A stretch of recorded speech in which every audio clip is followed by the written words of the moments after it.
Welcome back, everybody, to Let's Play 35 plus years of Advanced Squad Leader. We've got some hunka burning love here. Uh, it's so stupid.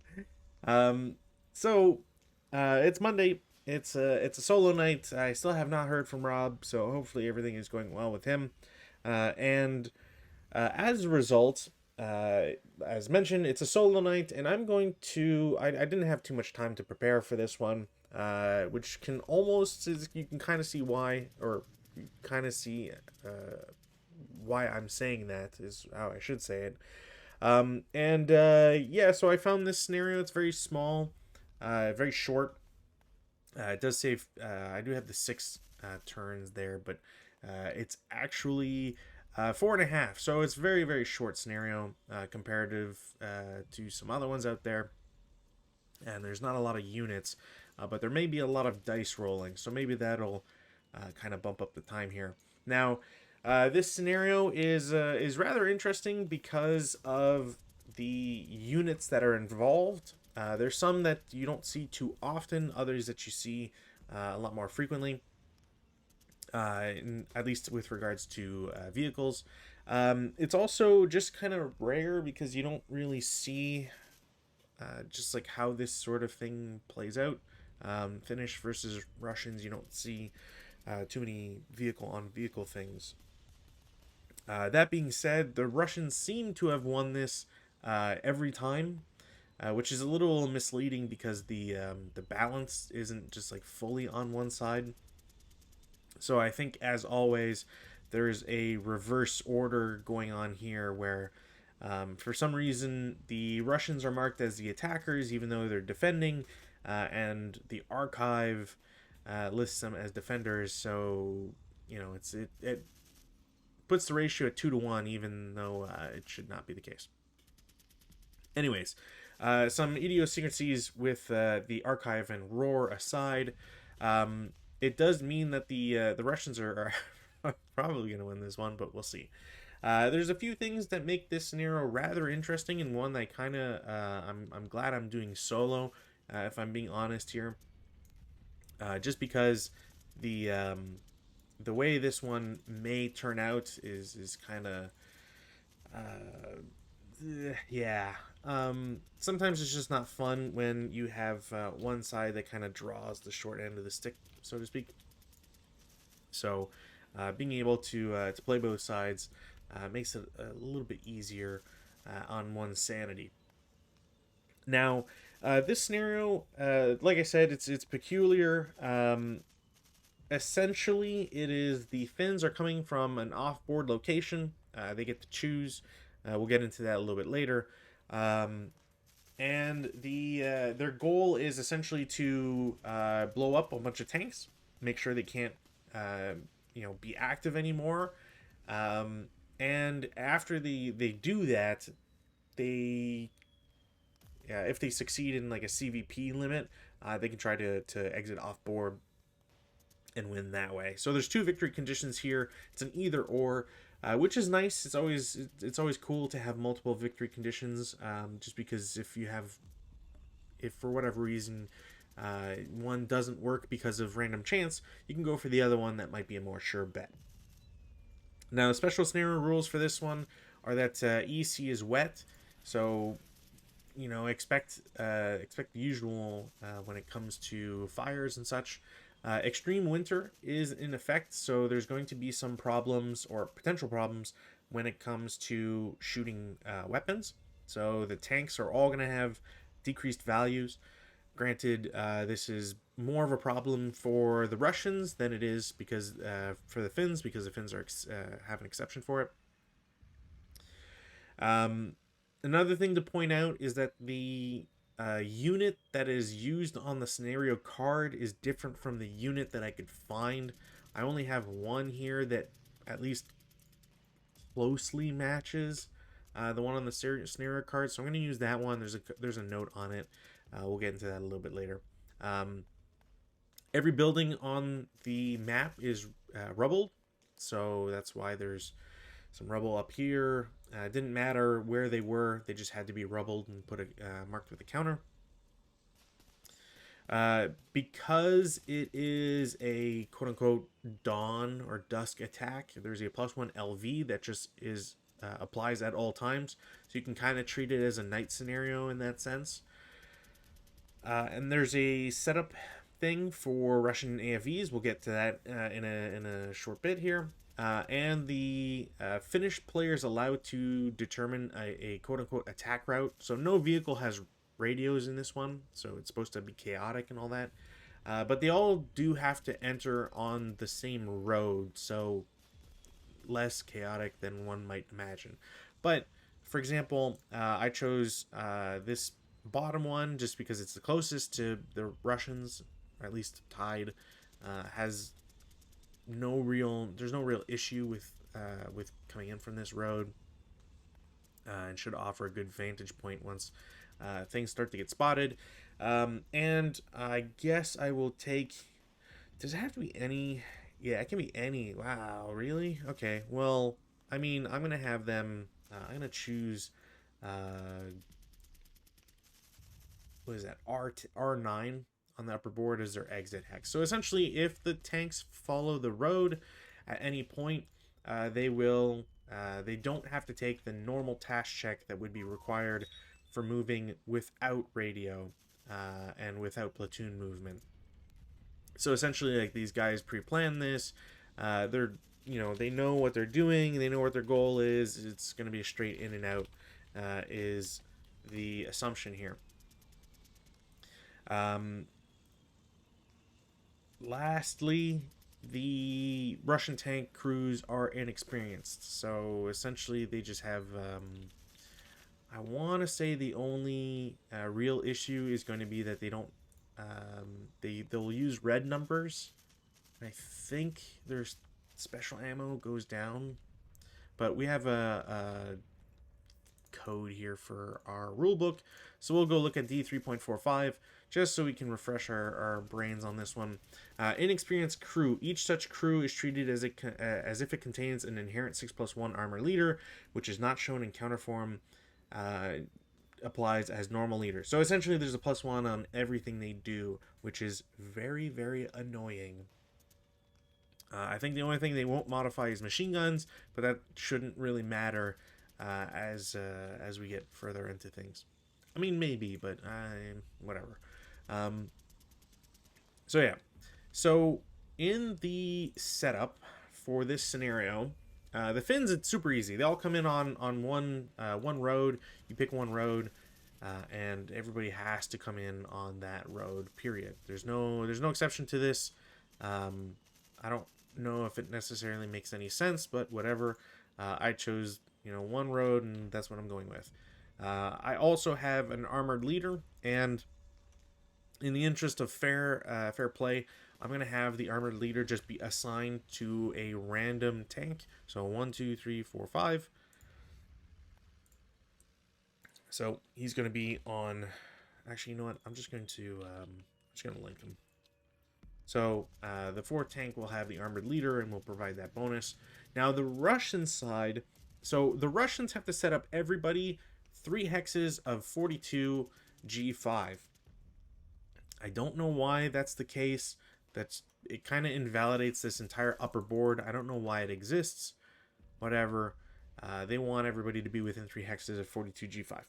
So as a result, it also has an issue with the text of the scenario. I don't know if it's a typo or there's something missing. Essentially, the scenario says all AFVs set up unmanned and in platoons, i.e. each AFV must be set up to one or more AFVs, CSSR2 for AFV placement or crew placement. So they have to set up in platoons, aka you have to set up 1 and 3. You have to be adjacent to another tank. It doesn't mention if you can have multiple platoons or not. I'm going to assume you can, and that means basically that I've got 10 tanks that I can muck about with. And I kind of wanted to just do it randomly because knowing both sides kind of can spoil some stuff. Um, so I'm going to roll. Essentially, I'm going to roll for which tank gets placed where, judging off of like what would make a lot of sense to me for a tank to be placed. Um, and then other tanks will be set up adjacent and given a random direction. I think that makes the most sense here. Um, I might have them face a direction, and then they can have the turrets turned to likely locations, whatever. Maybe I won't, just so that the turrets are all facing forward. That makes the most sense. The idea here is that the Russians are caught with their pants down, so maybe me. I'm trying to emulate that essentially. Now, with all that said, I do think it makes sense for a tank to be an F5.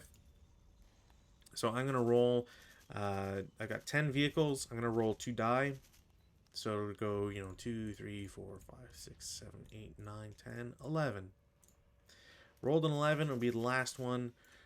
Where would this guy be facing? I think facing facing down this road probably makes the most sense. All things said and done, and they every tank has an AFV crew that is placed with it, but they're not in the tank. So there's going to be essentially 2 turns of the Finns getting a lot of free shots and have to make the most of it. That's all also assuming that the AFV crews don't break. If they break, they'll have to run somewhere. They'll have to try and rally, all that sort of stuff. Now, if this guy is here and has a setup in platoon, I think there's some sense in saying E5 because it gives some other options. So we'll put a tank in E5. 11 is not valid anymore. 9, 1, 2, 3, 4, 5, 6, 7, 8, 9. Now, where would this tank look? It's kind of unfortunate because it doesn't have too many sight lines, so I think I'll point him left. That makes the most sense here. Look down this road, essentially. Because you can't look past here, especially because there's rubble here, so it doesn't really have any good line of sight. I think going 1 south or down, whatever, to 42E4 also makes a lot of sense here. So 6, 2, 3, 4, 5, 6. And we'll have this guy point to the right to look down the road. Now another option, a really good option here, is I7 looking upwards. It covers the road, so why not? 5, 2, 3, 4, 5.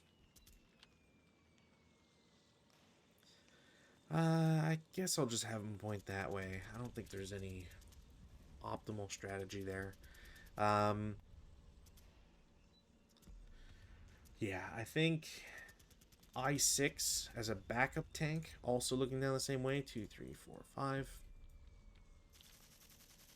Can make sense. And then we'll have a tank in either an H7 or H6.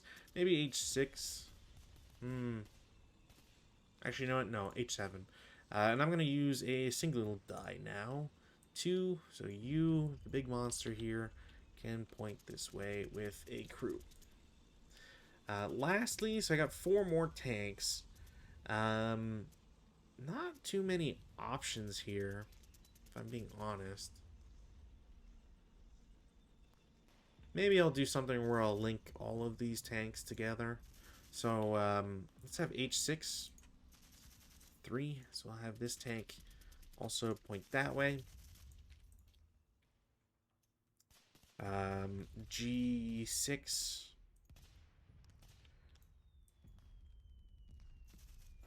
Do we want to point them up or down? I'm going to point them up. And the others I'll have them point down or whatever. And then lastly, where's our next 2 options? Maybe J4 to look down this road. That makes sense. Odds will be the 76. Even will be the other. So he'll do this and have that. And then the last tank must go in I5. And I think there's some reason to looking this way. You can turn the tank, blah, blah, blah, blah, blah. Cool. Okay, so with the setup done, or at least random setup done, we can move on to bigger and better things here. So as mentioned, the fins all come from off board. Technically, everybody, I guess, is concealed because, yeah, everybody's just concealed. Same goes for the fins, but it doesn't really matter as much to them. And sniper, we'll just put them in the middle because there's no real reason to put them anywhere else. So yeah, we'll see how well this goes. Like I said, I don't have too high hopes for this one, just because of the nature of things. You either give up a lot of space, and then the Russians all have tanks that they've manned, or you rush in, you do potentially a lot of damage. It's not a guarantee. You're also vulnerable to infantry, at least in some small way. So we'll see. So preamble done. Let's roll for weather. There will be no change. I'm also going to start a log file because I think I forgot last time. And that's a real Dorcas move. So log file done. Let's go.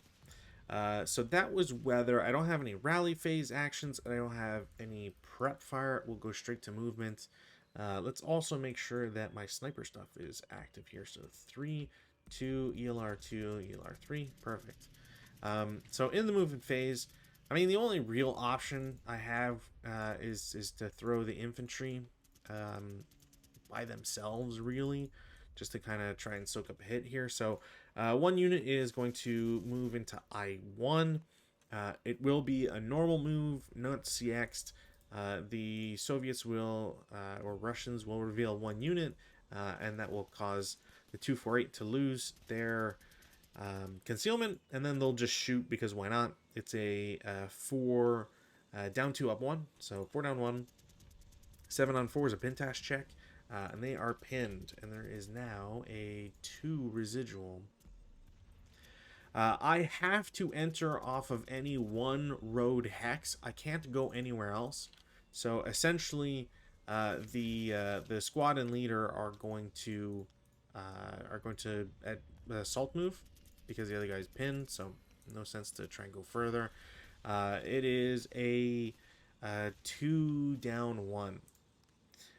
6 on 2 is another pin test check, I believe. Let's double check here. Yep. So pin test check, it'll be leader first and then squad. Leader is pinned and squad is fine. So the squad retains concealment. The leader does not. And he's pinned. There we go. Cool, cool, cool. I might as well. I don't really have a reason not to. So I'm gonna defensive. I'm gonna subsequent against the guys who just moved in. I'm trying to think. I'm not actually sure if they retain concealment because it's still assault moving in open ground. There is an LV hindrance, so maybe that would prevent it. Yeah, it's gonna be a 1 firepower down 1 against the 648. That will be a 1 morale check, and they will pass. They will lose concealment, and sniper does not activate. So that's it for the first guy shooting. Now, movement phase, there's literally no reason not to move everybody together as a group the first move. Again, because there's no... The Soviets can't really do anything at the moment to prevent movement, so... yeah. 1, 2, they're all going to lose concealment, so I guess that I shouldn't have even bothered, but they'll all lose concealment. So 1, 2, 3, 4. Let's bring everybody up. 5. No. 5. 6. 6. 6. 6 and 6. Perfect. Yeah, you'll turn for 7, 7, 7, 7, 7, 7. Uh, turn for 8. 8, 8, 8, 9, 10. They will all stop for 11. And that will be their movement.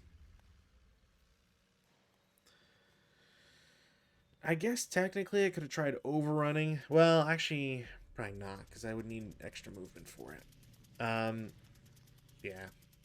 So, something to impart here. So the vehicle in question here are Vickers 6-ton Type E.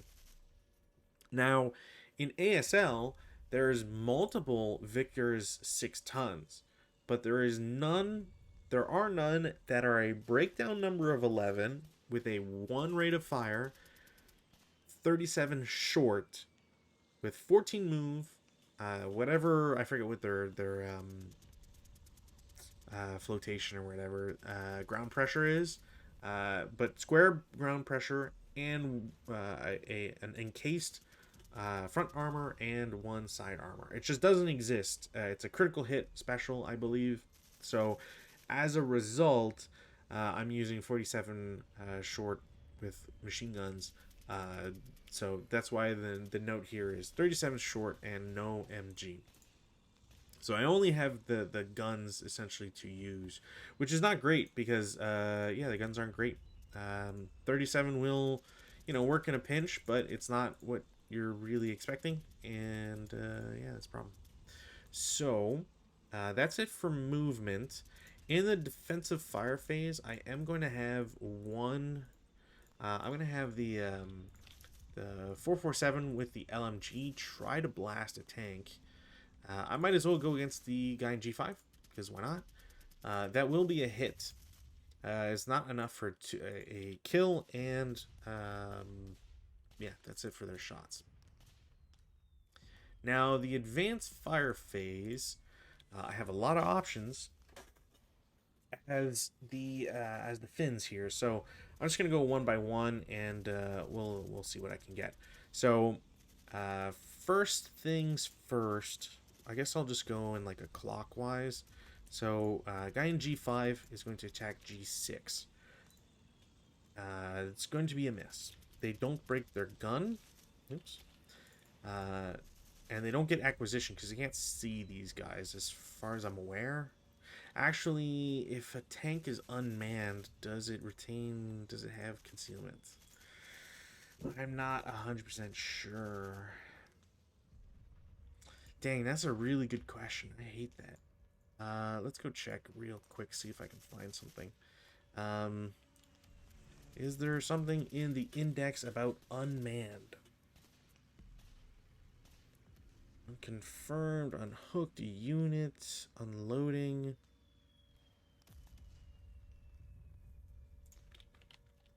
Unmanned. Ooh, what if I say abandoned?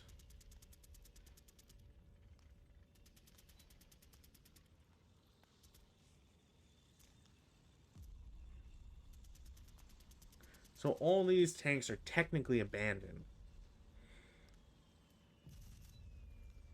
That's why they're unmanned.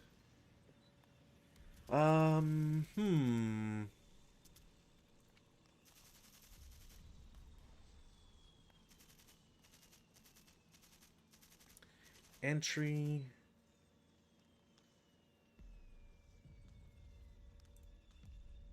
Now assault movement, mobilization, brew ups. Yeah, it's not anything in there. There's really just abandonment. And if it was abandoned, it would, there'd be reasons for it, but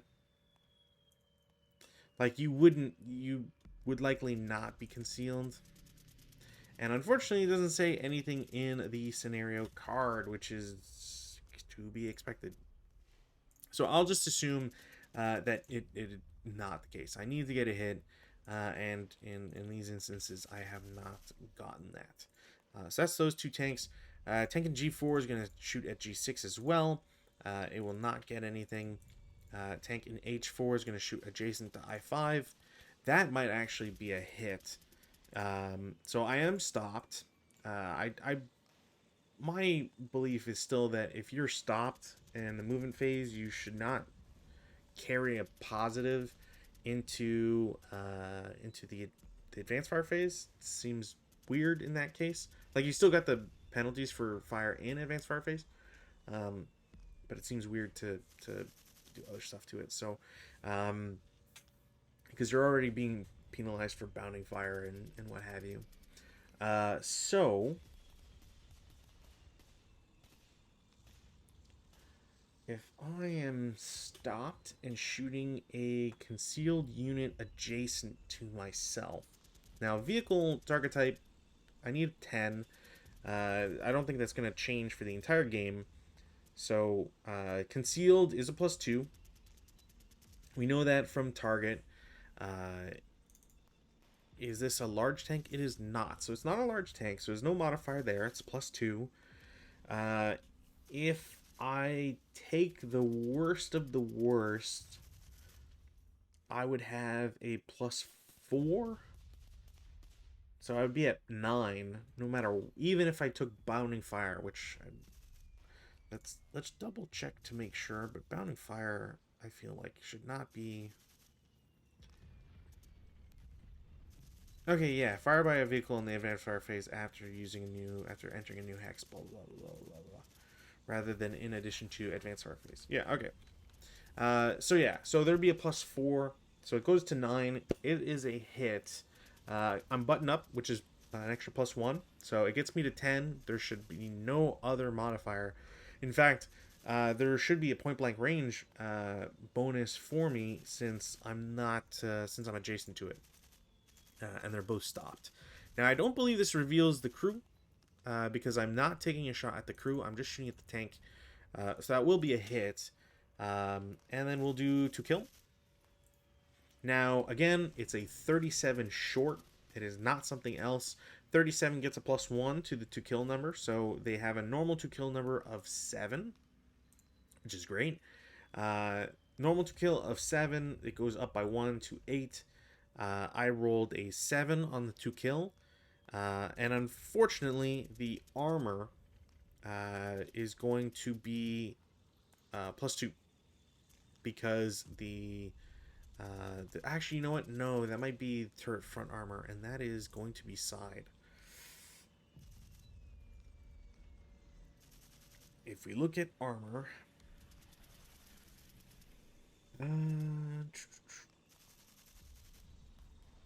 why doesn't it say there?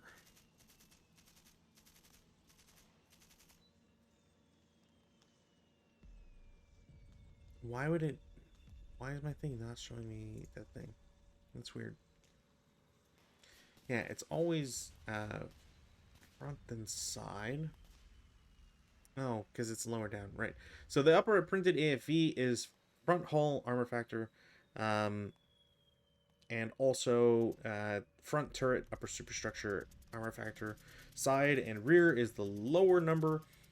It's always the side rear hull armor factor, and unless encased in a box circle, also a front rear turret upper superstructure armor factor. So essentially you're comparing to the number if it's circled or encased or squared, I guess. It's better or worse, etc. In this instance, I am hitting the turret, but the encased number is the front armor, not the side armor. So the front turret is a 2, but the side turret is a 1. And because this tank is pointing to J4, I4, this is definitely the side. So unfortunately for the Ruskies, I am going to equal on a final to kill on a direct fire is a shock, but there is no unit inside to be shocked. I'm going to assume that doesn't matter, because you could get an unknown kill out of it. That's gonna be my my ruling here. Unless there's something here about shock versus unmanned or abandoned.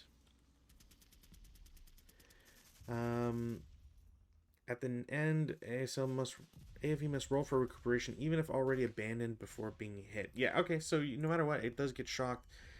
Presumably because there's equipment or an item in there that is damaged beyond repair, and you would need to.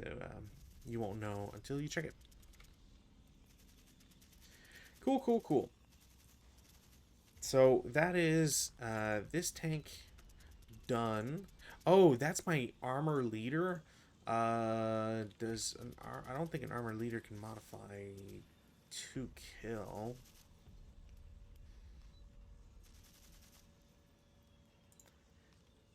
I'd be very surprised if an armor leader could influence that.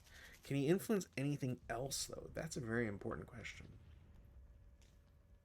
Yeah, no effect on vehicular gun or performance. Um,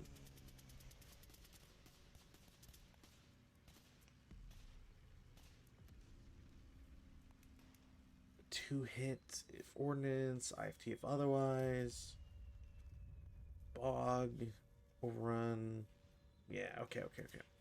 Yeah, so that's what I thought. So unfortunately, it doesn't modify anything. But again, it's still a shock, which is pretty nice. I'm going to take out a blue counter.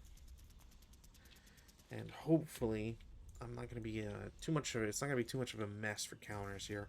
I4 is going to do the same idea against J4. That will absolutely not hit, just because of all the metrics surrounding that. So that is it for advanced. Well, take residual out of here.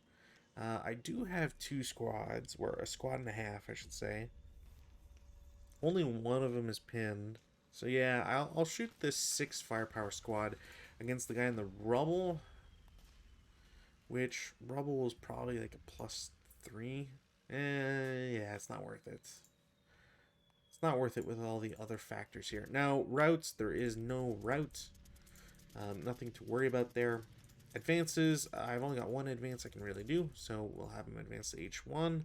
And then no CC. We go to Rusky turn 1. Bring this to the side here. And also, let's get, before I forget this, let's get a CVP counter up here. Now, I mentioned at the start that there is a CVP goal that the Finns can go for. So the first objective that they can attempt is essentially making sure that there are no mobile Russian AFVs with functioning main armament. I will admit, I'm not quite sure how they would get to this valuation. Like, mobile Russian AFV with functioning main armament. If a tank is unmanned, does it count as mobile? Probably. Does it count as functioning main armament? Probably. So, you've got to do a lot of work, or you go for 36 CVP and exit one vehicle off the any road hex. Now, 36 CVP is also not that easy to do. You have to knock out at least 7 tanks, and that's the majority of the Russians, and that's it's a lot. It's a lot to worry about. So, yeah. We'll go with weather. Weather has no change. There is ground snow. That might actually be falling snow now. Weather 10.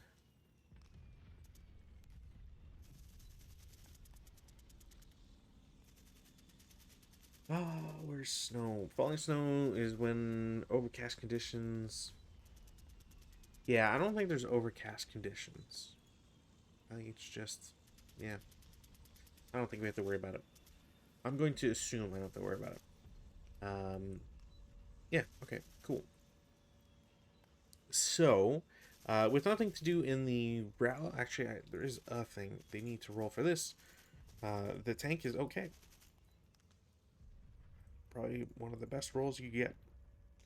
We go to prep fire phase. I gotta take off pins here.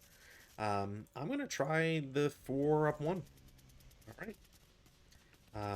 Thankfully, they did not have a weapon. Speaking of, the LMG is going to try again at the adjacent tank. That should absolutely hit. No rate of fire, and will be a dud, so nothing happens. And then that's it for prep fire. Now, there's just one other squad, which I can, you know what? I'll move them. Why not? These tanks don't have machine guns, so there's no real worry here. So 1, 2, 3, 4. Can't get shot at by anybody. And then every other every other crew is going to spend their movement points to get into a tank. As far as I'm aware, they're allowed to enter, and that's as long as they're in their hex. Yeah, so an infantry unit may enter an abandoned vehicle to become its inherent crew only if it occupies that vehicle's location at the start of the movement phase and expends all its movement factors to do so. So, yeah, this is a concealment loss activity as far as I'm aware. So, crew and J4 will leave. They don't give VP, they just leave. Crew in I5 does the same. It's very strange because this isn't like a task check or anything. It's not. It doesn't require a roll. It doesn't, it doesn't check for anything. It's just you're inside. And oops, that's just very strange for what the goal of the scenario appears to be. And I do say appears to be because, yeah, it feels strange. But, sometimes that's what the developers want, and that's what you get. So everybody will have moved into their respective tanks. I assume, because this is one of the first times I've ever done something, I've ever, I think, reoccupied a tank. I don't believe that leaves the tanks with any movement because the infantry have spent all their movement. Yeah, so there's a Q&A about this. General 24.1, annual 95, winter annual 96, and mailing list, I believe. Essentially, if an infantry unit enters an abandoned vehicle to become its inherent crew, is the vehicle considered to be expending all its movement points so that it can be defensive first fire upon, just as any vehicle that is loading personal units? Answer is yes, but not as a moving target, of course, because the tank has not moved. So essentially, all these tanks have tried to have occupied themselves. All the tanks are now with crew, but they can't do anything about it. They don't have any shots. They don't have any movement. No nothing. Which is really bad because in the defensive fire phase, now the Finnish tanks will get to get another round of shots here, and they have to really hope for the best. So, in order to do that, I'm going to go clockwise again and just pray to God. So G5 will shoot at G6. This is adjacent, not concealed. There's a +1 LV hindrance that I didn't factor in, but I didn't factor in the leader in the last one anyway, so it would hit. So I need a 10. It's a 6. Down 2 for point blank range. Up 2 for button up and LV hindrance. The size doesn't matter, so this will be a hit. This is a 37. It is against the hull, so the rear armor is 1. There is a minus because I'm shooting the engine, like from the rear arc, which, and there's a +1 to the 2 kill number for range. So again, it's a 37. So kill number is 7. There is a that is increased to an 8 for being range. There's a -1 to the number, or a +1 to the number, sorry, for armor, and then there's a -1 for rear arc. So it equals it to an 8. We get another, we get an immobilization actually because it's direct fire and it's not against the turret. So I'm just gonna bring out, a shock counter so I don't keep doing anything crazy with that, and I will need an immobilized counter. Now, because that tank is immobilized, which actually I can just put in bad things, but whatever. Because it's immobilized, it now actually doesn't provide anything for the objective, which is pretty good. I'm not gonna go with any like a crazy, intensifier. I don't need to right now, so we'll keep it simple. G4, I believe I'm going to also shoot at the same target because why not? There is a +2, one. Well, actually, I don't think I get the orchard. So there's one for the tank, one for LV. Again, this brings it up from 5 to a 7. Range will bring this down to a 6. One for button up. And I think that's it. So it will be a hit. And that will be that will absolutely just blow it up. And also brew it up, which is pretty good for me here. So I'll become a blaze. We'll clone this and we'll mark it over here.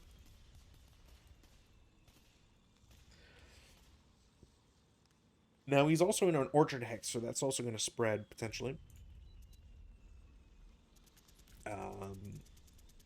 And that will cost the Russians 5 CVP. So 2 for crew, 1 for vehicle, 1 for armament, and then 1 for armor factor. Tank in F4 is going to shoot at the guy in E5 because he's facing him directly and is in the middle of the road, and also has no protection. So that is, or should be, a hit. Again, +2, 1 for LV, 1 for button up, -2 for range. There's no real other modifiers here. 2 kill is a 6. I did hit hull, so I didn't hit the 2 armor factor of the turret, and there's also range involved. So in this instance, it's a 6 against an 8 that is needed. The 6 goes up to a 7 due to armor. It's still below, so that tank will also be eliminated. Now the difference here is that there is a crew survival of 3. I was off by 1, which is unfortunate. So this tank will also become a wreck. And because of that, I will get another 5 CVP as the Finns. You know what? I actually need to check because there is. Is it rounded up or down? I'm pretty sure it's rounded down to a minimum. Yeah, I want to say it's rounded down. Victory conditions. 4 vehicles. 1 for every multiple. That's what I thought. Yeah. Every multiple of 5.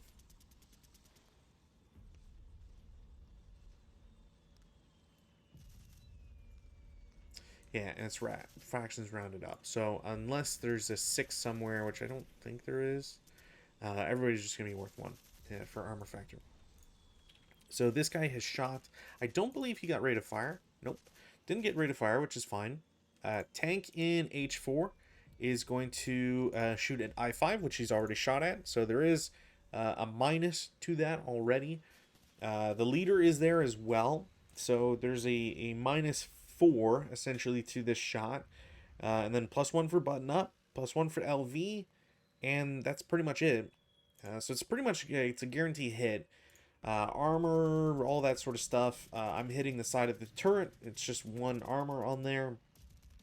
Now for brew up, or blazing vehicle determination here, because I rolled a 4, and that's going to, no matter what, it can't be less than 4. It won't be enough to brew it up. And this is important just because it means that there is a chance. Actually, I shouldn't mark them yet. There's a chance that this crew survives, so we'll roll again. Another 5. So close. So that is another tank. Kablooid. Sorry, my sinuses are acting up apparently. I do have rate of fire, but unfortunately, because of the rubble in H5, I can't actually see I6. So alternatively, I could turn and try to shoot a J4, and all things considered, that's not actually a bad idea. So I'm gonna go for it and shoot. Okay, so I'm not in a rubble hex. That will be a +2 to turn. So 5. Let's see if there's any. So 1 for orchard. So I start at 5. I get +1 for orchard, +1 for button up, +2 for turning. That's +4. So I'm at 9. +1 for vehicle hindrance, or at least I don't know if I actually have to. I might not apply both because it's between, and you can only get a max of 1. So it might just be 1 hindrance. So I might just be at 9, and that's not taking into account range, which would bring that down to an 8. So I believe that's a hit. Hopefully, I'm not doing my math incorrectly here. So we'll roll to kill because why not? That will not be enough for a kill. That is a guarantee. But that is a shot against the tank, which is pretty nice because I will get to take the advantage or continue the advantage on that one. I4, same idea. I'm going to have I4 shoot at the same tank. It is adjacent. I don't have any of the same math to do here. It's just a straight -2 for adjacent, +1, +2 for LV and button up. So it cancels itself out. It's a 6. It is a hit against the hull. Now the hull is a 2 squared, which is problematic because now it's a 3 armor. And it means that it is enough to prevent the shot from having any effect. Now I do have an acquisition gun because I shot at him. I didn't get rate, which isn't really a big deal. And that, I believe, will be it for my tanks. Pretty sure. Now, in the shooting phase, I am going to have these guys all take shots. Take a shot at I3. So it's an 8 firepower up 3, I believe. 4. Sorry, up 4. Didn't get anything. That's fine. We'll go to advanced fire phase. I don't think these... can they? I think they can. Yeah, I think they can. There is a +2 on their shots, and obviously anybody, some of them might have to turn turrets several times, but it's better to do that now. These guys can't do anything. Well, these guys could, but I'm just gonna have them move next turn anyways. So we'll have the tank in J4 turn twice and shoot at I4. That might do something here. So it has to turn twice. I believe he's just a slow turret, not a fast turret. Let's double check here our vehicle counters.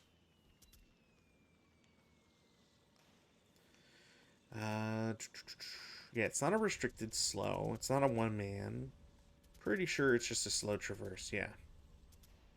So because it's a slow traverse, like I said, it's +2 and then +1 for the extra hex side to turn.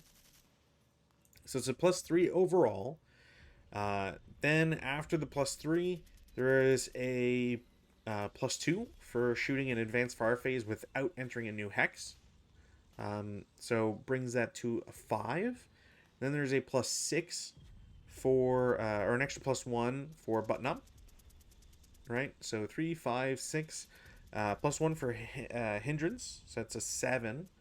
and then it is reduced by 2 for being adjacent. But unfortunately, the small size will give that a +1. So they will miss by 1, which is kind of wild when you think about it. They will get acquisition though, so let's make sure to attribute that. There is no chance at an extra shot because it is the advanced fire phase, but they don't. He doesn't have rate of fire anyways. Tank in F5. I kind of don't want to double up on F4 in case this guy's successful. So I'll shoot F5 against G5. No, and I break the main armament, which is very unfortunate. Uh, Tank in E4 is going to turn its turret twice. So same procedure, and we'll shoot. It won't be enough. Do have rate of fire, so I will take a second shot. That will have less modifications on it. So I've already spent the movement or the penalty for turning the turret. So the second shot is better, just by itself. We're looking at a 4. This is increased increased by 2, decreased by 2. So LV, button up, and then and then distance, and then +1 for the size. So it's going to hit no matter what. To kill is a 9. Now it's a 45L. 45Ls are still pretty dangerous. They do have a 10. They'll get a +1, so bring it to 11. But I hit the turret, and the turret is exactly a 2. So it's going to equal. That means it is a shock. Which, kind of crazy that all that happened. So those guys are shocked, so this goes away. And then I do have rate of fire. No, wait. That's right. I don't have rate of fire, so I can't do that. Damn it. Forget that. They don't have rate of fire. Pretty sure you can't have rate of fire in the advanced fire phase. Also, I think if you turn your turret, it's reduced by 1 as well. So I probably like double screwed up there. So anyways, we'll take that back. Very unfortunate for the Russians, but yeah. All right. That is it for that. Are there any routes that need to be done? No. Are there any advances that need to be done? Not really. I could throw the infantry against I4, but I don't think it's really necessary. I didn't break the LMG, but I don't want to throw him in either. I think I'll wait. Well, I could throw him again against this tank. The only problem is that it doesn't really get me anything. I think I'm better off with the shot than I am going into CC, so I'm not going to bother with the advance, which also means there's no CC, so we go to turn 2 for the Finns. In turn 2, we roll for weather, we get nothing. And then rally phase, there's nothing to do because I didn't get the shock. So yeah, we'll go to prep fire phase. In the prep fire phase, we're going to... so tank in G5 is going to turn his turret and shoot at the... Oh, you know what? I got to try and repair. I did not get it. So tank in G5 is going to shoot at the guy adjacent. There is a wall or a hedge. So I don't think that can do anything because of the hedge. Because they would be considered hull down. Let's double check here. Hull down. Is blocked by terrain.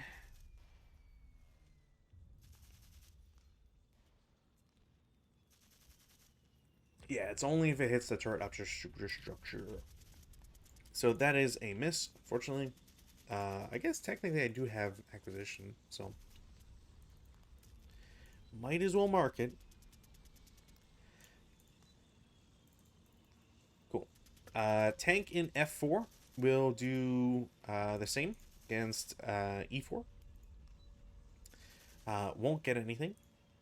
I don't have to worry about hull or breakdowns, thankfully, or at least not as many of them. It will come into play. Well, it already has come into play, but it will most likely come into play for the finish at some point. G4 is an interesting question. I don't think I really want to do anything. Actually, I can move him because of the special status for following the road and taking the road to R9. So I'll do that. Um, yeah. Yeah, you know what? Yeah. I4, same. We'll shoot at J4. Distance, all that sort of stuff. Like, it's a +2 down 2 already, so it should be a hit no matter what. That will not succeed. And you know what? Because of that, I'm gonna try with H4 as well. Oof. So that's a plus. There's a +1. Might be +2 for because the hindrance. There's double hindrance in there that I don't think I was, but I think I hit anyways. So we'll say double hindrance. +1 for LV. So it goes. So it's up 3. Up 4 for button up. So it goes to 13. And then it's -1 for leader, so 12. -1 for distance, 11. And then -1 for acquisition. So I just barely make it. 2 kill is a 6. Armor on that is a... also size. So yeah, I would have hit it. Armor is 3, which is kind of insane. But that is 3 no matter what. Or, sorry, no. That's... No, yeah, it is 3 no matter what. Okay, so it's 3 on the turret side. Or turret front. Yeah, technically it's turret side. Which brings it up to... So the 2 kill number of the 37 is a 7. I get a +1 to that for being in a distance. I don't get a +1 because it's not the rear hull. So I'm not hitting the engine. So it goes up to an 8. The 6 gets a +3 for armor factor. Brings it to a 9. I'm 1 above. There's a possible shock. I have also not been doing everything for inexperienced crews. That tank is now shocked. Which is like the worst outcome possible because that guy is going to be considered that for a while, I'm sure. So that's it for that shot. I don't really have anything I need to do with this infantry, so I think I will have... Yeah, you know what? I'll just try a couple things here. So movement. This tank does not have to take the normal task check for lacking a radio because I'm just gonna follow the road. So yeah, he's going to start for 1. Does he blow up his engine? He does not. That will be 3, and then 6 total, I believe. I will then stop for 7. Yeah, I'll stop for 7, and they'll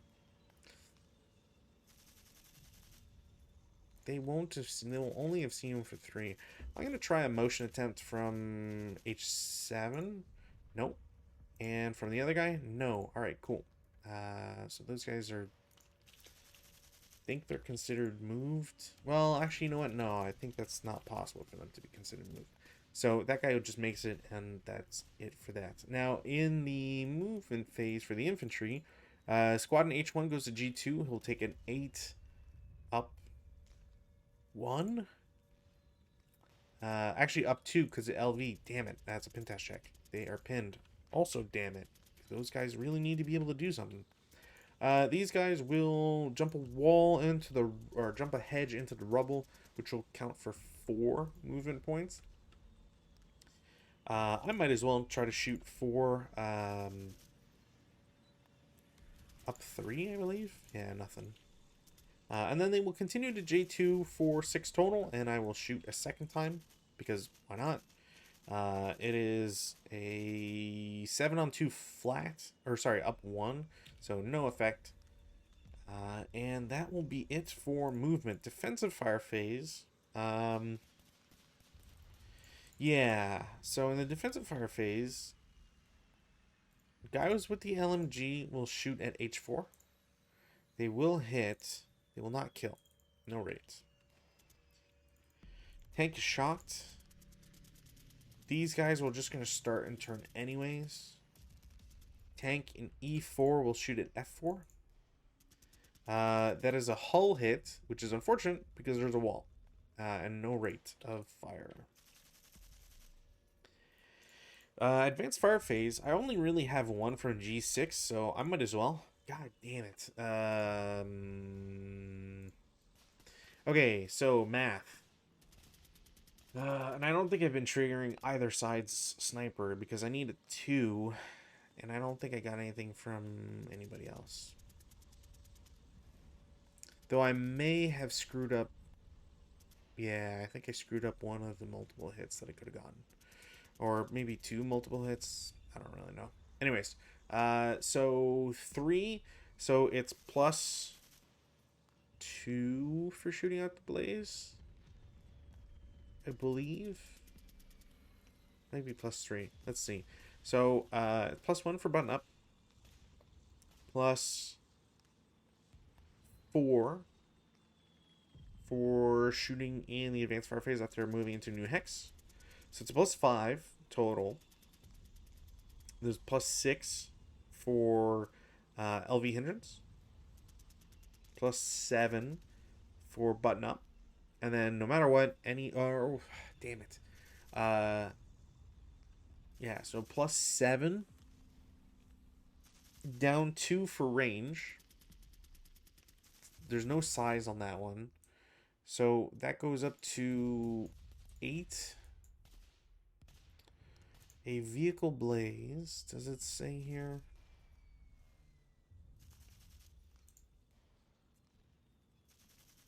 How much is shooting out of a blaze? I'm pretty sure it's normally plus 4 for shooting out of a blaze. But wreck blazes cause plus 2. So shooting out of a wreck blaze would be a plus 3. Because you're in it. So, man, gotta do the math again. Damn it. So, 3 plus 1 LV. Gotta do this right here. Plus 4 for advanced fire phase.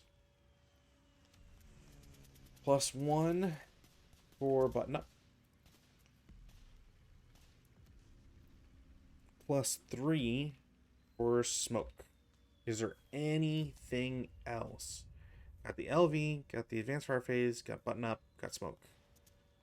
Which would bring me to 4, 8, 9, 12. Then down 2 for distance. Means I hit. That's insane. Okay. 2 kill, and that will be enough to kill because I'm also hitting the engine. So even though the armor is 2, it's a minus. There's a -1 to that, so it only goes up by 1. We already know that a 6 will kill. Does this have a crew survival? I am rolling low consistently, but not low enough, which is very unfortunate. So that will be another tank that is eliminated, and another 5 CVP for the Finns. That's it for shots, really. Routes, there's no routes to do. Advances, I will advance against some infantry. And that's it, really. DC, we've got 1 ambush, so Finns, Russians, no ambush. It's a 1-to-1 for the Russians and a 1-to-2 for the Finns. So I will do 1 to 2 with the Finns, and then 1 to 1 with the Russians. Nobody is the victor there. Because that guy's a 9-0, no modifier. Which is kind of a little weird, but, you know, play with what you got.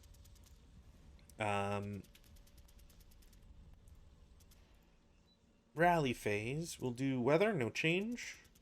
Rally phase, couple things to do here. So pin comes off. Melee makes that guy useless. We'll try the repair first. Didn't get it. Damn it. Shock. Yep. You waste a good roll on a repair, and it's exactly when you needed it. Alright.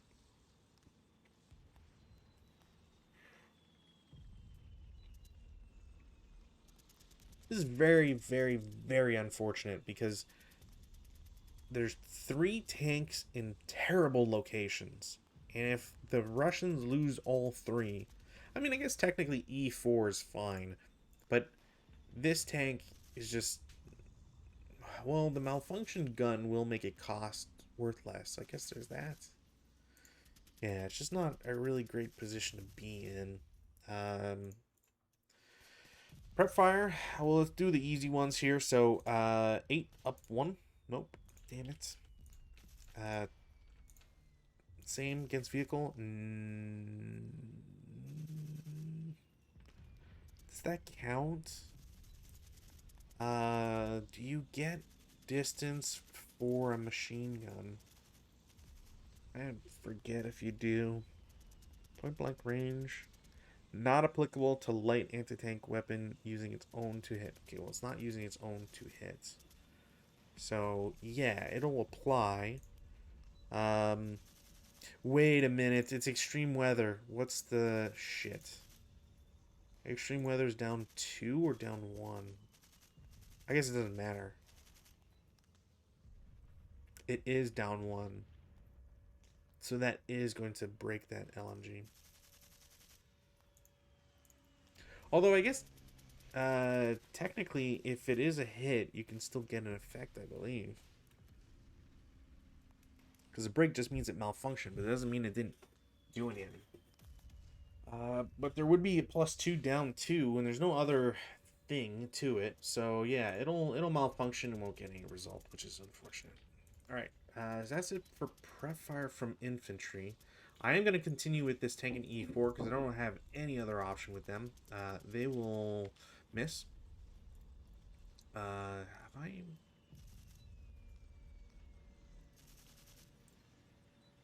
I'm not sure if I have been giving this guy acquisition.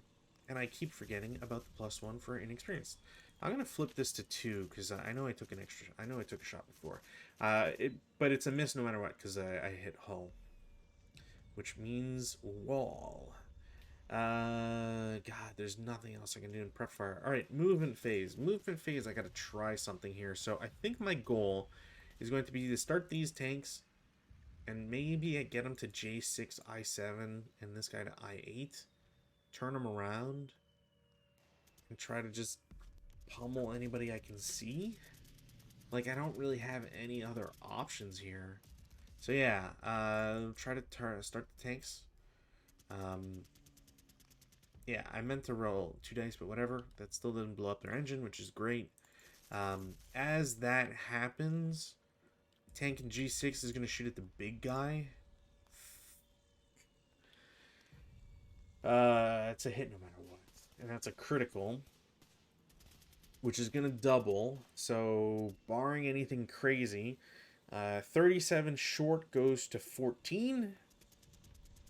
You know what? I don't know if the 2 kill change is before or after. So I'm going to go with 15 instead of 16. Though in this case it's not going to matter. 8 is going to go up to 11. There's no other modifier you can add to this. It's just dead. Crew survival of 5. Didn't get it when I kept rolling 5s, so they are eliminated. They are not a burning wreck. They're just a wreck. And this guy gets a first fire. Now, that is still worth just 5. So 1, 2, 3, 4, 5. And that's a problem. Okay, so these guys can still move, which is good, I guess. I think I'll do... So they started for 1, 2, 3, 4.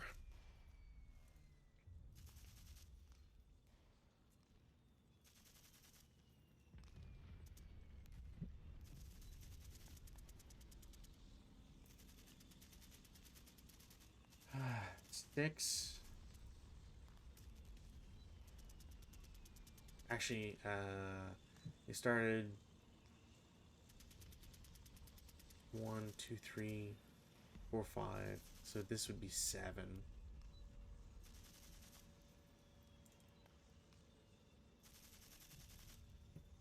9. And at this point, I don't think I can really let that slide. So yeah, I'll shoot H4 into the guy in I4. He's moving. I've seen him for 4 movement points, so he won't be affected by anything like that. It's still +2 for moving. Don't get a movement or distance bonus. So it's bringing it up to an 11.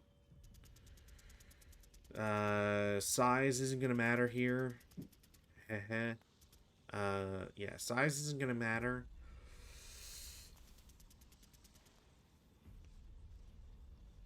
The armored leader is not going to save them. So yeah, it's going to be a miss, I believe. The acquisition will join them. And this guy's first fired. So, 7, I think is what I said. Right? Start for 1, 2, 3, 4, 5, 6, 7, 8, 9. So they spent 9, 10, 11.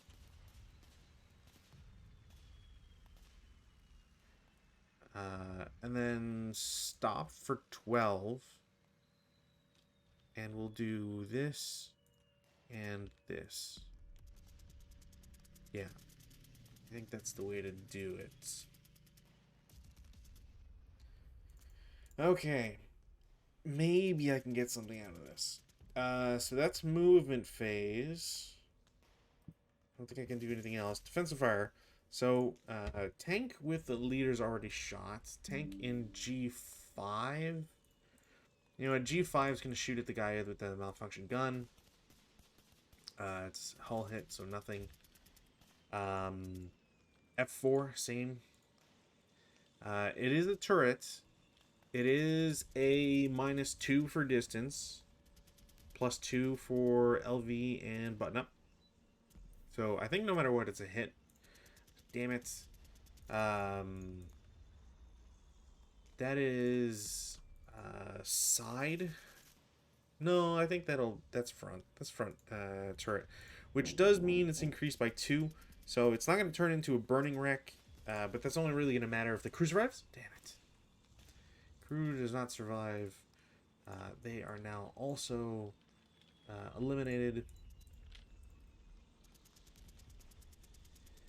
Which is another 5 points for the Finns.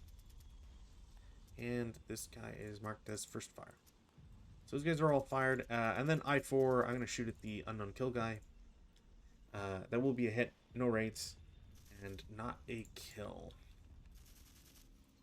Other than that, 12 firepower up 2. Sorry, up 3. Didn't 12 on 12, pretty sure is nothing. So that's it for that. Advanced fire phase, none really, although I will try tank in H3 against the one with the leader. Nope. I'm kind of just Hail Marrying on this because the breakdown 11 is, you know, it's a 10 essentially for the Russians, so it's not great. But I need something. So guy in G4 is gonna shoot guy in F4. No. Yeah. That'll go away. Cool, cool, cool, cool, cool. That's everybody's shot. Routes. There's no routes to do. Because why would you waste shots on infantry when they don't do anything in the scenario? Well, don't do anything. I can get just a couple of VP or whatever, but that's about it. Advanced phase. Yeah, I mean, I guess I'll retreat the squad so they're not super vulnerable to CC. That's all I can really do. You know what? This is broken now. So maybe there is some value. Especially, I can try and prevent this guy from running away. Now, I believe I need to take task check with the squad, and they are successful. So that'll be fine. Those guys are all there now. Mark that as CC. They also don't have machine guns, so there is a potential for those guys to actually get something going there. And yeah, I think that's it for advanced phase. CC, we'll do the melee first because it's a 1-to-1 and then a 1-to-2. I don't think that is a success for either side. No. Cool. So that stays as a melee. Over in G6, it is a CC where the infantry start first because they are infantry. Then it's the vehicle. The infantry, it's a squad that starts at 5. There's a quote-unquote extra SMC, which gives a +1. So the CC value is a 6. They are against a vehicle with no usable or manned machine gun or IFE under 15 millimeters. So there's a -1, and that is it. So on a 7 or less, there's an effect. That will be a burning wreck. Yeah, I'm pretty sure that's no matter what is a burning wreck. So there's already a blaze in there, so I don't need to place a second one. So, oops, yeah. This guy is gone. Gone. All right. So that at least, yeah, that cuts down on something. If I can at least prevent these tanks from leaving is kind of the goal I have as the Russians. I don't really have anything else I can do. So, you know, whatever road to success I can get here. Weather, no change, or at least there shouldn't be. Again, it's not marked as overcast, so I don't believe falling snow occurs. Yeah, I'm pretty sure falling snow would not occur in this scenario. So there's nothing that happens in the weather phase. Rallies, there's only some Russian stuff to do, so I'm going to continue with the usual. This is really bad, so this armament is now eliminated, so they don't even have a gun anymore. Unknown kill, that is also eliminated, which is that might actually seal. It doesn't seal the game, but it's very, very close. So this tank is worth 5 points, so that is 5 points gone. And now if the Finns get a point, a CVP, that's it. That's the game. Because essentially they just have to get somebody off board. Any AFV that gets off board, that's all they need if they have 36 CVP. This tank, if they're going for the other victory condition, which is no mobile functioning MA armor fighting vehicles, they're also super close because these tanks G4 and H3 are the only ones that can do anything now. Which, speaking of, we'll go to prepare phase, and yeah, so I'm gonna have tank in G5 is going to turn its turret twice and shoot at G4. Nope, doesn't break its gun, which is great, but no success there. F4, same idea, turn its turret twice, will shoot at G4. I believe that's not going to hit. What do we got here? So we've got a +3 for turning the turret alone, so it brings it to a 9. LV and button up is going to bring that up to an 11. And then distance brings that down to a 9. Are you kidding me? Please tell me this. Is there any other? Yeah, it's +5 down 2. Shit. All right. Well, 2 kills is 7. I'm hitting hull. God damn it. That brings it up to a 1. That's an immobilized vehicle. hopefully they are okay upstairs. So that's really bad because now there's a tank that can spoil this victory. So I4 is going to turn 1, 2. And we'll shoot at the guy next to him. That will not succeed. Shouldn't anyways. I also have not been putting acquisition counters. And I don't think that really matters. But, you know, it as well. Don't know why that happened. Pretty sure I did that before. So, that guy's already got a counter, so we'll put him over there. Perfect. Okay. Everybody is snug as a bug in a rug. Thank you. Cool, cool, cool. This guy just shot. And then tank with the leader is going to turn once. Because it doesn't go more than that. That might be enough. So it is... He already has acquisition. And even though I'm turning my turret, I think if you're turning your turret to shoot at the guy you're targeting, it's fine. So it's a 7. It's +2 for turning the turret 1 hex side. LV brings that up to +3. Button up is +4. Down 2 for range. No matter what, we'll bring that back down to a 9. And then -1 for acquisition, so it'll be an 8. And that is not a success. I believe that's it for prep fire. Take off our move counters here. Yeah, I think that's it for move. Yeah. Or sorry, that's it for prep fire. Movement phase, I'm going to go 2 and then 4. And nobody can shoot at them. Or at least I'm pretty sure nobody can see them. So they get there for free. Defensive fire phase. I've got a tank with the Russians, and H3 will shoot at the guy with the leader. That should hit. Was I shooting? No, that's from the other guy. Did I not shoot with him before? Pretty sure I did.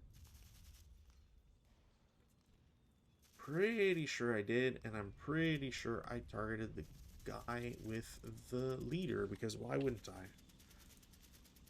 I'm going to assume that's the case, so I'm going to put a -1 there. So, same as always, we have an 8. It is down 3 for distance plus the acquisition. It is up 3 for button up, LV, inexperienced crew. I'm pretty sure that'll be a hit. Dang, they really have not been getting any good rolls here. That is a hull hit. It is rear hull, so there is a -1. And then negated by the +1 from the armor. 2 kill from 45L is a 10, so that guy is eliminated. The crew will not survive. So the Finns are down a second tank. Hold that. It's also the armored leader, but you know what? Had to happen at some point. I'm at least glad that he got something done. And that was this one. Yeah. Okay, so that's his first fire. Tank in G4 is going to keep shooting at F4, which, again, I'm struggling as to why there's no acquisition, but whatever.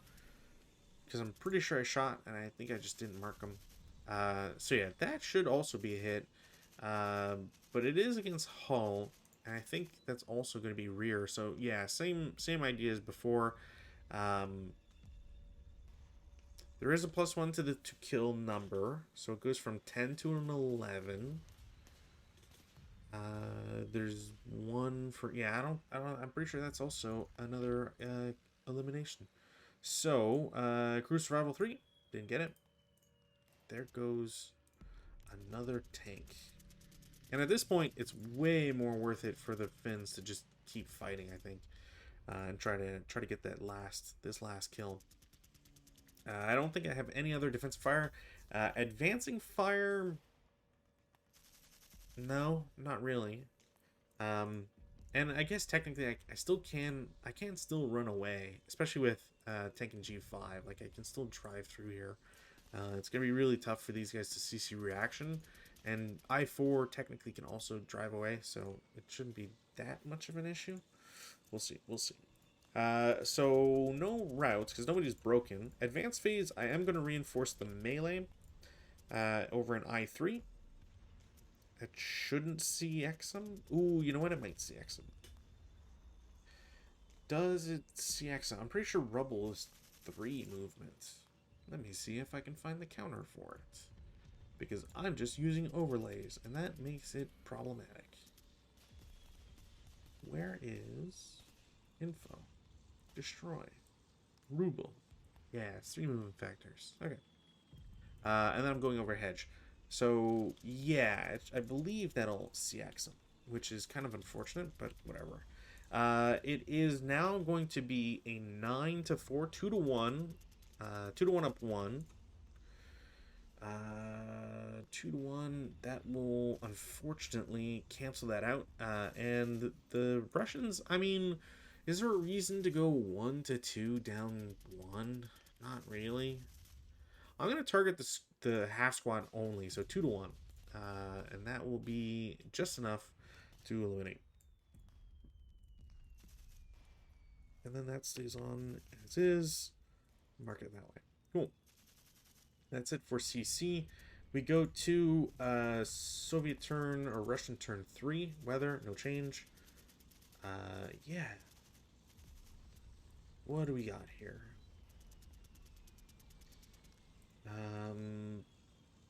That guy can't do anything. I can try and repair the machine gun. Nope. And that's kind of it. Prep fire phase. So let's do this simple here. Tank and G4 against the guy adjacent. Should be a hit. I can't imagine that's not a hit. And then a 6 should kill. Especially, yeah, it's another rear shot. I am hitting the turret, so technically there is a +2. But it's a +2 from 6 to an 8. I don't think there's any other modifiers. So this guy is also completely eliminated. So we'll clone him, and then we'll wreck him. Oops, there we go. We can take off these. I don't think I left any counters around here. Yeah. Whatever. And then tank in H3 is going to shoot at I4. Also get a hit and also rate. And I'm pretty sure that's going to be a kill. It is against turrets. It's going to be +2, but that brings it to a 10, and the distance will bring... Yeah, that'll kill it. No crew survival. Okay. So, I think I understand why the Finns lose this one. Yeah, I wonder if I should have been more aggressive when they were running through, but kind of hard to say in advance. I really wanted to take out the T-28. Now, that isn't the end of the game, because while these two guys are prep fired, there is a chance that they lose this melee, and then I get into CC with H3, but yeah.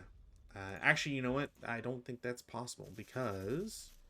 what's our... Yeah, okay, so squad goes to G4 for 1, and then H3 for 2. Just gonna stop there.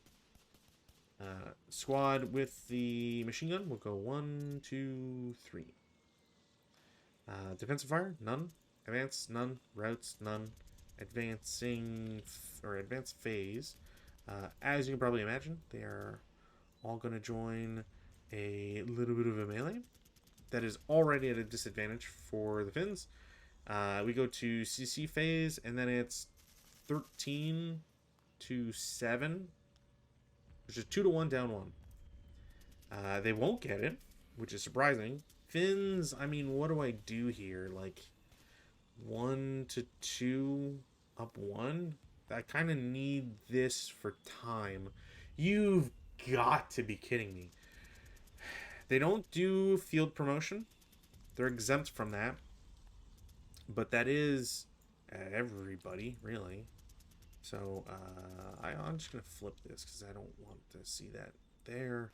I hate this. I can't believe they got it. Melee goes away. Yeah, okay. Well, yeah. Shit. They're gonna win on like the... This guy doesn't have a machine gun either. Okay.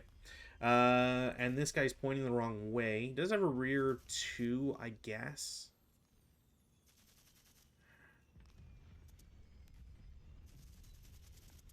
It's...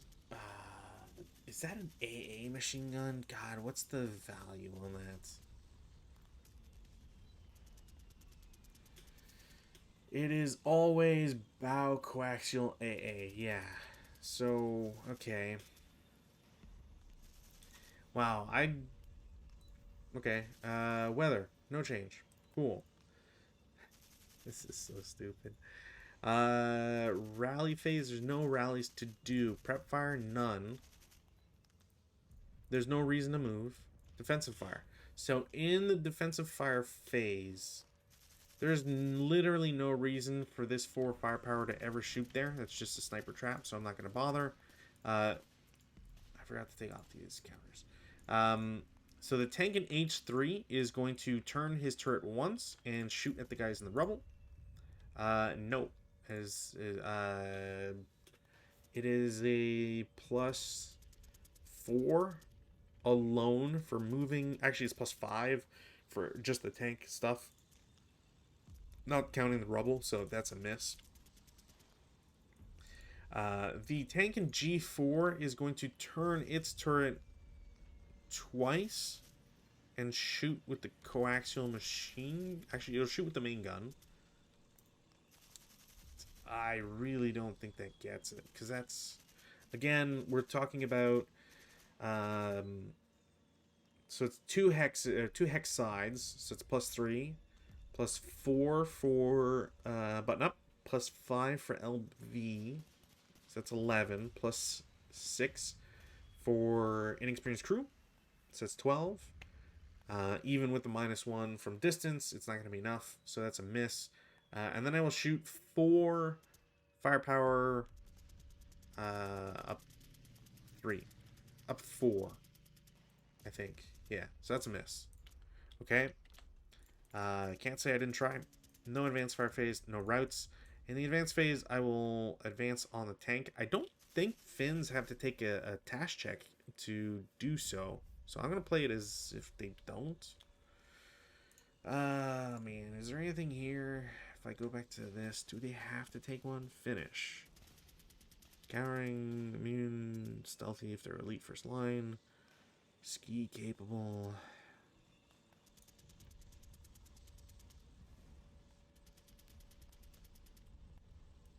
Battle hardened, capture equipment.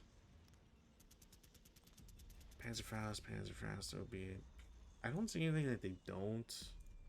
They are fine. Sniper doesn't activate. Alright, cool. So they get in there, they're fine. We go to CC phase. There's no ambush, and the infantry goes first. Period. Now, kind of same thing that happened before, except in reverse. So, just because the Finns now carrying this out. So, the Finns have a squad and a leader, so that's a CCV of 6. There is no machine gun on this vehicle, so there is a -1 to the roll. That's it, really. They get a -1, which is 6. They will immobilize the tank, and that is game. That is insane. I can't believe they came down to that. Because there are now no mobile and weaponized, armed, functioning main armament AFE. Wow. Okay, well, how do I feel about this scenario? I think it's very stupid that there is a second map on this scenario. I think that's the only stupid thing about this scenario. Um, Otherwise, pretty fun, fast. You get a lot of action from the fins on the first two turns. Not sure if vehicles are allowed to be concealed because technically there's nobody in them. So I think they would have been unconcealed, which affects the first turn, and I think it should. It's important, but I would have wanted that to have been clarified in the scenario card because it says unmanned, and unmanned is not a as far as I'm aware, unmanned is not a keyword that exists in ASL. Now, if I check my electronic rulebook, it's not in the other version I have, but in yeah, unarmed, unbeaching, underbelly, unhooking unit setup, unlimbering, unloading, upslope. Yeah, there's nothing that says unmanned. It's not a keyword. So you can't just write unmanned and know that other people will know what you're talking about. Maybe there's something in this that's because it's critical hit. They're referencing the advanced Tobruk system, but that's again goes back to critical hit isn't proofreading. Now I don't want to imply, I don't want to say that that's the reason, but again, unmanned is not abandoned. So it doesn't really let you know if they should be unconcealed or not. So that's probably the only thing I would want clarification on. Otherwise, it's a nice scenario. It's interesting because you don't see this ever with the Finns. It's very rare to get an early war, 1940s vehicle on vehicle action where everybody's punching each other in close combat. So a lot of fun. The infantry actually serves a very small purpose. I was kind of denigrating it at the start, but it is true that if you do get to 35 CVP after killing 7 tanks, you kill a squad, even a half squad, and that lets jet one of your tanks off board and go for a victory that way. So yeah, not infantry not as useless as it seems, even though you only get 1.5 squads as the Finns versus 3. Um, there's a lot of options, but the thing that sucks is, like I said, there's no reason to use this upper board. You can come in from any road, but taking Y1 means you're not getting to see the Russian forces for at least till turn 3, maybe turn 2, but you have to come in as a platoon. You have to go over a bridge, which is always notable as taking extra time. You have to go over a second bridge if you're taking the long way. Um, there's no point coming in through here because you can't see anybody because of all the rubble and the hedges and all the woods and forest and all that. Same thing with R6 and R9. They're just not great. R9's at least better, but you shuffle into a road that's an immediate death trap, and there's no reason why the Russians should not have a tank either in H7 as I did or I7 as I also did. So yeah, your only 3 real options are what is this, P3 on the bottom board, I1, and combination A5 A6. So you've only got 3 real options that you want to take. P3 is actually not that bad. I just didn't pick it because I didn't want to have to drive through brush in some cases, but there's no reason not to pick it. Arguably, if the Russians aren't defending there, it's a really nice spot to go through. I do like the idea of giving the Finnish side a nice little bonus, like you don't have to take the normal task check if you're moving without platoon movement, just because you can get the guy at the last tank off board and not get screwed over by a simple normal task check. So that's nice. But yeah, not a bad scenario. I'm If anything, I'm surprised that this has only been played or recorded as played 3 times because this one has potential, and like I said, it offers a more unique setting than you otherwise would for especially for an early war Finnish versus Russian scenario. So I hope you all enjoyed. As I mentioned on Saturday, there should be a game this coming Saturday. Ruten's got 4 scenarios, I believe, to choose from. So we'll see. We'll see what he picks and what size we'll be playing as the week progresses. I hope to see you then. And if I don't, otherwise, then there should be a game next Monday. So bye, and until then, have a lovely week.